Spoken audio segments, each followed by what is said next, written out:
বিচার প্রার্থী মানুষের কোর্টে এসে তাদের যে কষ্ট হয়, তাদের সেই কষ্টটি লাঘব করাই হলো এই ন্যায়কেন্দ্র প্রতিষ্ঠার উদ্দেশ্য। এখানে যারা বিচার প্রার্থী মানুষ আছেন, কি মামলার সাক্ষী বা যদি কোনো অ্যাকিউজও থাকেন অন বেইল, তারা সবাই এখানে বসে আশ্রয় নিতে পারবেন, সময় কাটাতে পারবেন।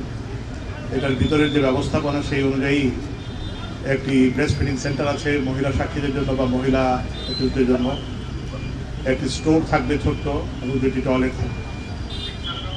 তো ন্যায় বিচার মানুষের মৌলিক অধিকার। প্রত্যেকটি মানুষ, প্রত্যেকটি নাগরিক রাষ্ট্রের যাতে ন্যায় বিচার পায়, আমাদের সংবিধান সেটিকে গ্যারেন্টি করছে।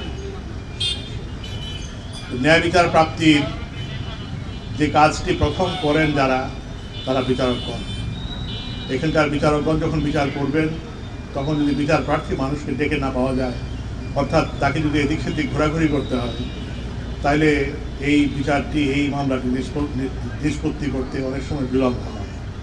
সেই জন্যই তারা যাতে একটু আরামে, একটু ভালোভাবে এখানে অবস্থান করতে পারেন, সেই জন্য আজকের এই ন্যায় বিচার প্রতিষ্ঠা। আপনাদের রংপুরে আমি জজ সাহেবের সঙ্গে কিছুক্ষণ পরেই বসবো। এখানকার বিচার ব্যবস্থা কেমনভাবে চলছে সেটা দেখার জন্য আমি আশা করব এখানকার জেলা জজের নেতৃত্বে যে সকল বিচারকরা আছেন, তারা সকলেই অক্লান্ত পরিশ্রম করে যে বিচারের যে দীর্ঘসূত্রিতা এবং আমাদের যে ব্যাকলগ আছে সেগুলো দূরীভূত করার চেষ্টা করবে। আপনাদের সকলের মঙ্গল কামনা করি। আজকে সকালের উদ্বোধনের মধ্য দিয়ে আমাদের একটি নূতন যাত্রা শুরু হলো। সবাইকে ধন্যবাদ। আসসালামু আলাইকুম। জয় বাংলা।